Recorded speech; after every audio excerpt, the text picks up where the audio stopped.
Do you know what it feels like to be treated like family until it really matters? That was the question that kept circling my mind 3 days after the funeral, standing in the same kitchen where I had made his breakfast for 6 years straight. I was still in black, still moving through motions that no longer had a purpose, except to fill the hollow spaces he left behind. The will sat on the counter, its blue ink still crisp and perfect, spelling out a life divided neatly among those he deemed worthy: the house, the savings, the car, all of it handed over to Jason, the brother who visited once a year and sent orchids for Father's Day, like it was a tax he paid to keep up appearances. And me? I got a single line: to Catherine, who took care of me with kindness, like family.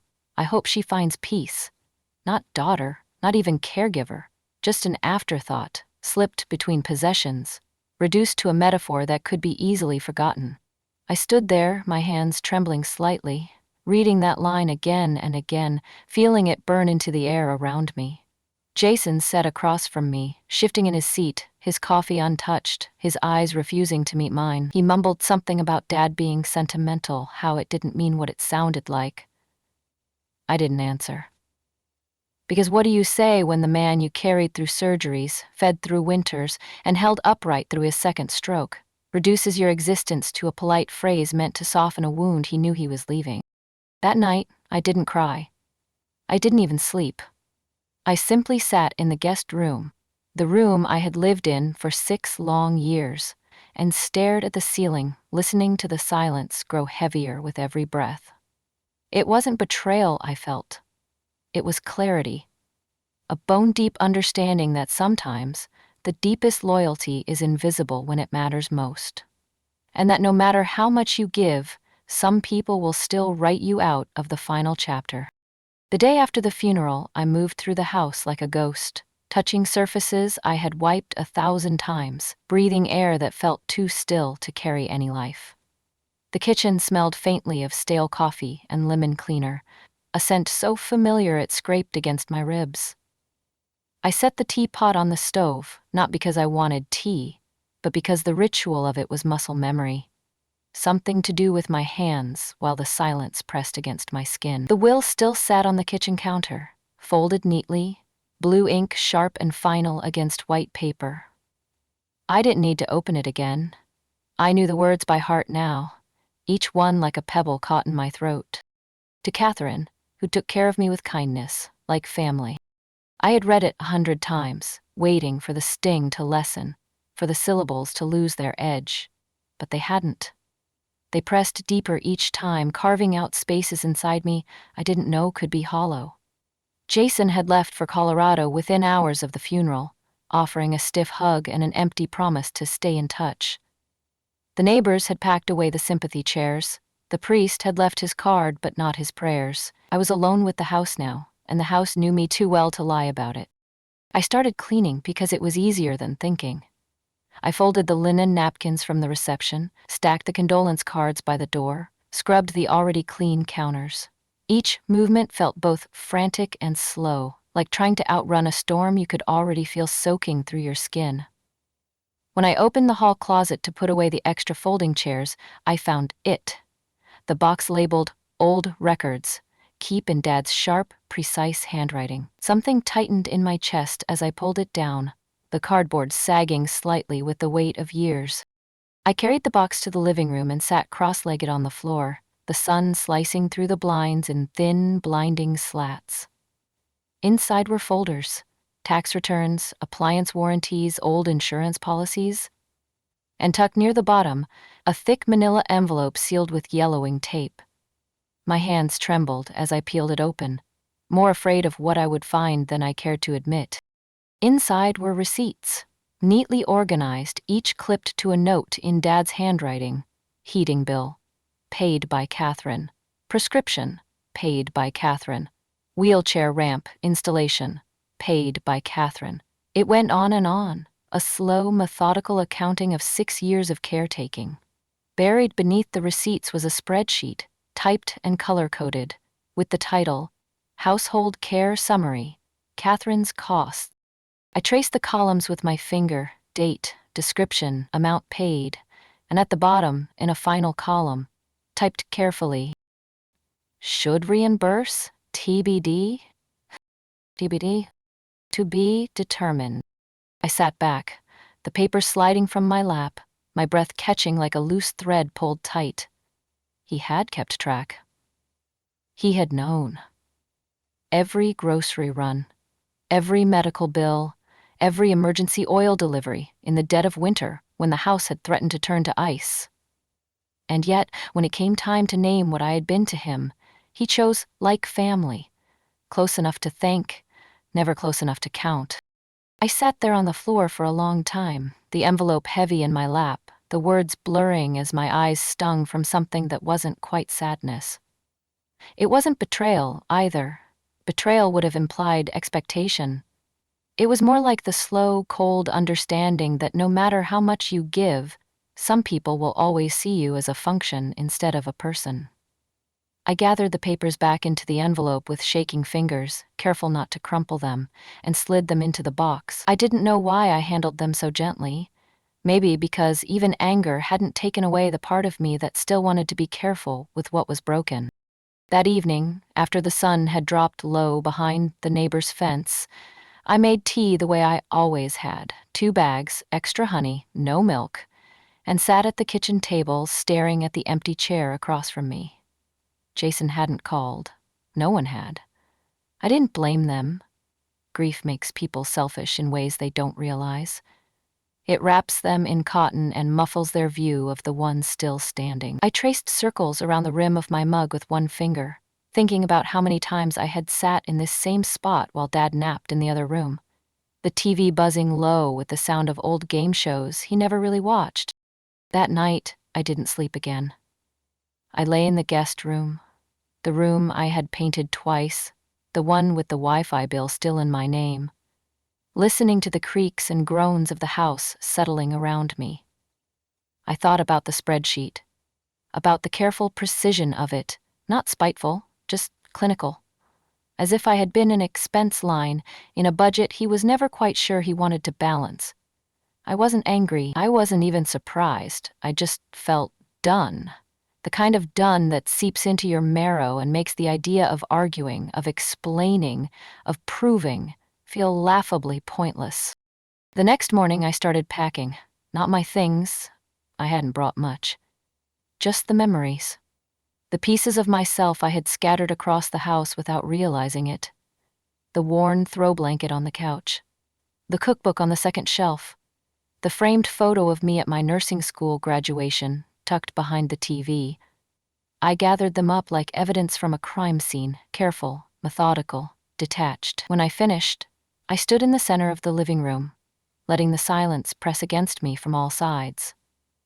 I could still feel the grooves of my life here, the ruts I had worn into the floorboards, the echoes of all the nights I had stayed awake to listen for his breathing. I wrote a note, a simple one, on a yellow Post-it. Since I wasn't family, here's what the help did. I stuck it to the front of the manila envelope, placed it back in the coffee pot drawer where Dad had once kept sugar packets, and closed it with a soft click. There was no rage in it, no vengeance, just clarity. A line drawn, not in anger but in finality. When I locked the door behind me that last time, I didn't turn back. I didn't linger on the porch steps or glance over my shoulder at the window where Dad had once waved to me coming home from night shifts. I dropped the house key into the mailbox slot with a soft clink and walked away, the chill of early spring biting at my ankles. My car was parked 2 houses down, half hidden under the budding branches of an old oak tree. I climbed in, started the engine, and let it idle while I stared at the dashboard, feeling the small seismic shifts of a life closing itself behind me. I didn't drive straight to my new apartment. I took the long way, weaving through the neighborhoods I knew too well, past the corner store where I had picked up prescriptions in the middle of snowstorms, past the gas station where I'd once slept for 10 minutes in the lot because I was too exhausted to keep my eyes open. Every block was a memory I hadn't agreed to revisit, but I drove them anyway, letting each one pass like scenery from a life that no longer fit me. By the time I reached the freeway, the sky had turned a dusty lavender, the horizon stitched with the faint gold of a sun I hadn't realized I missed. The studio apartment smelled like fresh paint and hollow echoes when I walked in. No furniture yet, no framed photos, just bare walls and a dusty floor and the heavy beat of my own heart. I stood in the center of the room, listening to the nothingness that spread out in all directions. It wasn't heavy the way silence had been at Dad's house. It wasn't weighted with duty or disappointment. This silence was light. It asked nothing of me. It didn't lean in, waiting for me to fill it with caretaking or apology. It simply was. I slept on the floor that night, curled into an old quilt that smelled faintly of lavender and dryer sheets. No mattress, no alarm clock, no IV drip humming from the other side of the hallway. Just me. My bones ached from the hard floor, but I didn't care. It was a clean ache, a living ache, the kind that reminded you your body was yours again. The next morning, I brewed cheap coffee in a second-hand machine and stood by the window watching the street below. It was quiet here, just the clatter of a newspaper delivery truck, the low bark of a dog somewhere down the block, the hum of life that had no idea who I was and didn't need anything from me. For the first time in years, I didn't start the day by checking someone else's blood sugar or timing medication schedules. I didn't scribble appointments on a dry erase board or measure out pills by color and dosage. I just stood there, breathing, letting the moment wash over me like rain. I didn't hear from Jason that first week. Not a call, not a text, not a polite inquiry about how I was managing now that my usefulness had expired. I wasn't surprised. Families like ours had a way of drifting apart when there was no gravity left to hold them together, and Dad had been the gravity, even in the strange, conditional way he loved us, tight-fisted and tidy, never quite spilling over. Instead, I received a text from Miss Janet, the neighbor across the street, the one who used to watch me shovel the driveway while she sat sipping sweet tea behind lace curtains. "Honey, your brother was by the house this morning, looked upset, kept checking the kitchen drawers. Just thought you should know." I smiled when I read it, not because I found it funny, but because it confirmed what I already knew. Jason had finally realized what was missing. The records, the health summaries, the prescriptions, the proof of every sleepless night and panicked 911 call and late-night pharmacy run. The binder I had left tucked neatly under the coffee pot drawer, labeled with my final, silent message. And now, without it, the story he wanted to tell, the story the estate lawyers needed, the story the VA benefits required, was incomplete. Jason's first text came 2 days later. "Hey, quick thing. You didn't happen to take the medical folder from Dad's house, did you?" I stared at the screen for a long time, the words blurring slightly against the bright afternoon sun pouring through the apartment window. I set the phone down without answering. There was a strange satisfaction in the silence that followed. Not spiteful, not cruel, just final. For 6 years, my presence had been expected, assumed, used, like a convenience. Now my absence spoke louder than any message I could have sent. An hour later, another text came. "We need it for the VA benefits application. Can you check if you grabbed it by mistake?" I smiled. A small private thing that didn't quite reach my eyes. By mistake. As if care, as if years of wiping blood from the bathroom floor and spooning applesauce into a mouth too tired to chew could ever be gathered up accidentally. I sipped my lukewarm coffee and let the notification fade into the background noise of the day. On the third day, Jason called. I let it ring twice before answering.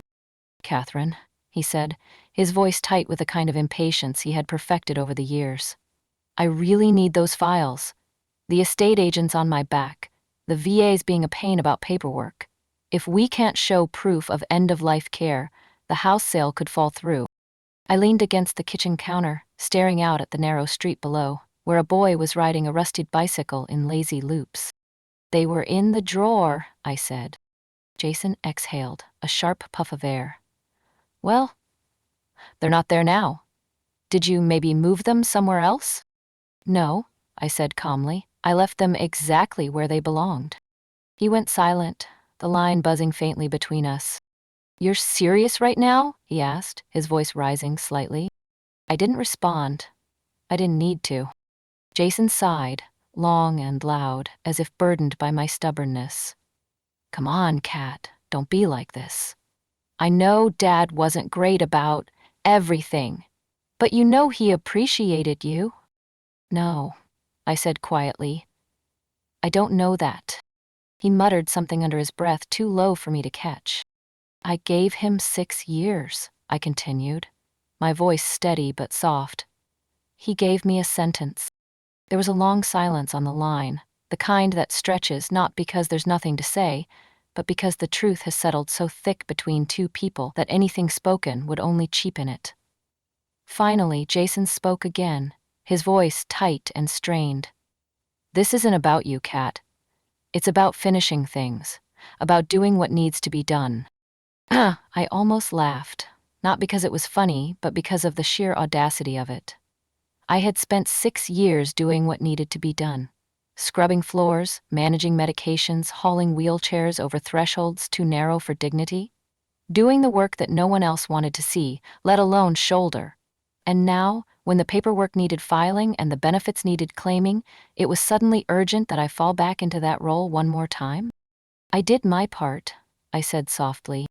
Jason scoffed. "This is ridiculous." I didn't argue. Some battles weren't worth fighting because the very premise was built on sand. "I hope you find what you're looking for," I said, and hung up. It was the first time I had hung up on my brother in 30 years. The finality of it rang louder in my chest than the dial tone ever could. I thought he might call back. I thought he might text. He didn't. Instead, 3 days later, a formal letter arrived at my apartment. Printed, signed, certified. "To Miss Catherine Barnes, this is to formally request your cooperation in providing the medical documentation associated with Mr. Charles Barnes, deceased, in relation to his Veterans Administration end-of-life care file." I folded the letter carefully and slid it into the drawer next to my bed. I didn't cry. I didn't rage. I didn't even curse.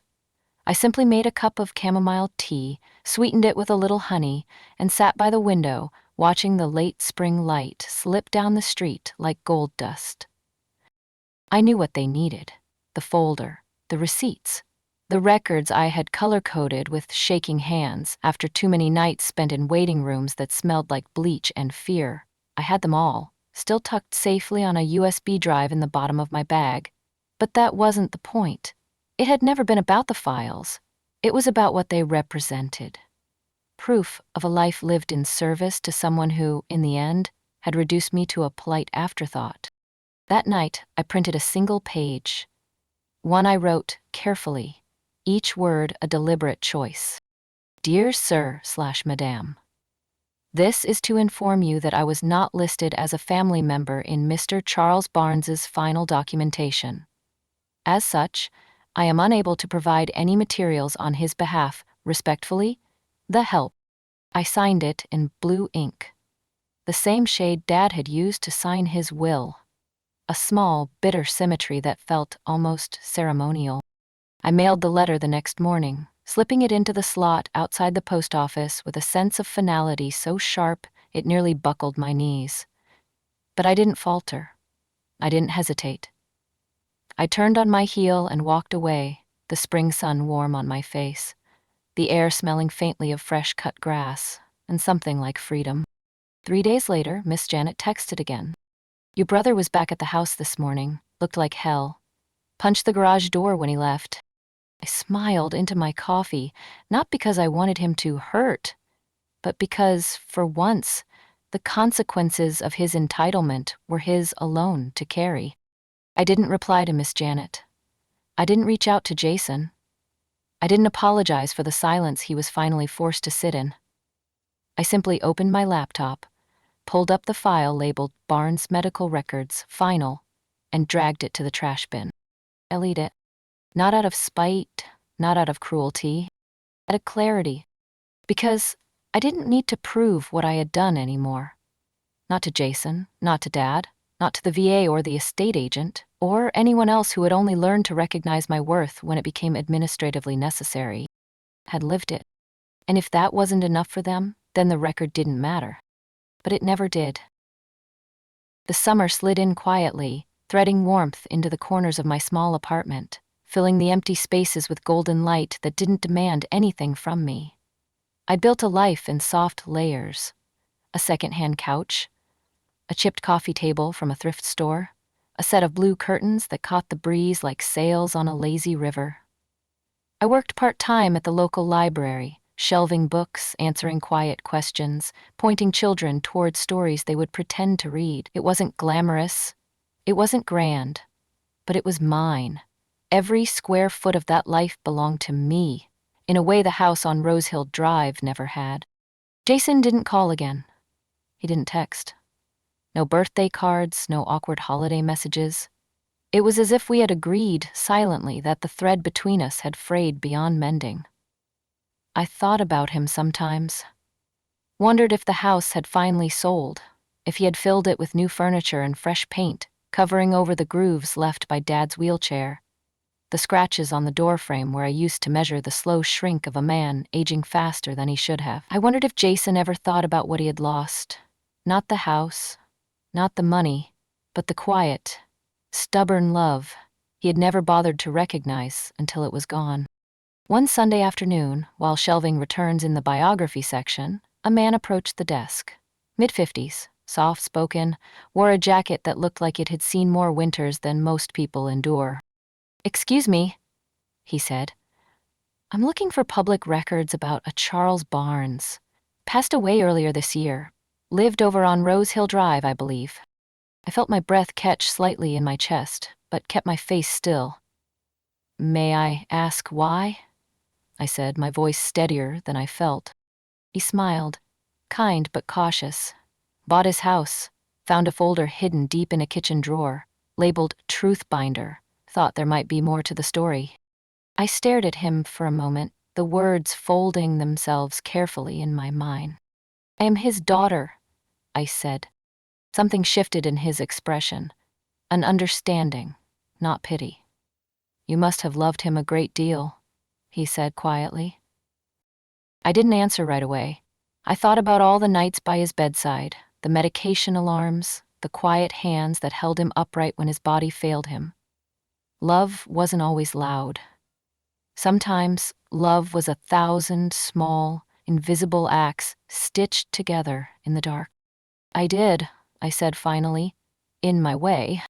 The man nodded once, as if filing away the answer in a place that mattered.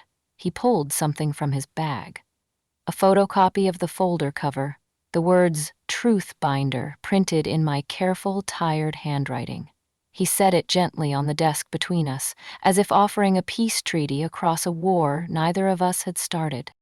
"You did a good thing," he said simply. I didn't correct him.